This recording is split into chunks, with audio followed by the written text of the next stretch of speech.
দর্শকের বিষয়ে আরো জানাতে সিলেট থেকে আমাদের সঙ্গে সরাসরি যুক্ত হচ্ছেন আজহারউদ্দিন শিমুল। শিমুল, আমরা দেখতে পাচ্ছি যে এই ঐক্য জোটের কেন্দ্রীয় নেতারা অনেকে এরই মধ্যে কথা বলেছেন, তারা কি বলেছেন, কোন কোন বিষয়গুলো উঠে এসেছে? দেখুন, মাত্র জামাতে ইসলামের আমির এবং বাংলাদেশ জাতীয় সংসদের বিরোধী দলীয় নেতা ডাক্তার শফিকুর রহমান তার বক্তব্য শেষ করেছেন।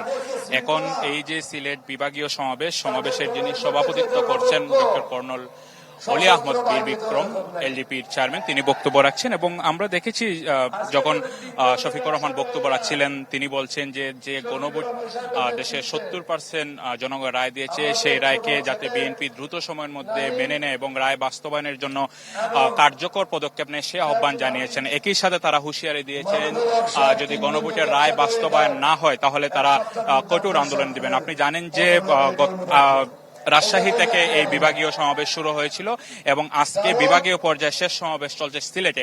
ইতিমধ্যে নাহিদ ইসলামও বক্তব্য দিয়েছেন। আপনারা জানেন যে জাতীয় নাগরিক পার্টি এনসিপির আহ্বায়ক নাহিদ ইসলাম তিনিও বলেছেন যে সারা দেশে যেভাবে জুলাই আন্দোলনের মাধ্যমে নাকি নতুন গণতান্ত্রিক দেশ তৈরি হয়েছে, সেই গণতান্ত্রিক পথের একটি অন্যতম অগ্রযাত্রা হচ্ছে গণভোটের রায় বাস্তবায়ন। যদি বিএনপি সরকার সেই গণভোটের রায় বাস্তবায়ন না করে তাহলে তারা আরেকটি জুলাই অভ্যুত্থানের হুঁশিয়ারি দিয়েছেন।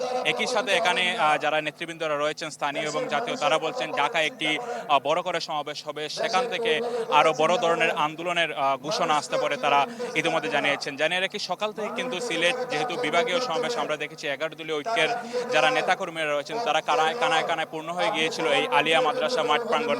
এবং হয়তো কিছুক্ষণের মধ্যে আর 4 থেকে 5 মিনিটের মধ্যেই হয়তো এই 11 দলীয় ঐক্যের যে মহাসমাবেশ রয়েছে তা সমাপ্ত হবে। তখন আমার কাছে এই ছিল সিলেটের আলিয়া মাদ্রাসা মাঠ প্রাঙ্গণ থেকে 11 দলীয় ঐক্য জোটের মহাসমাবেশে সবশেষ।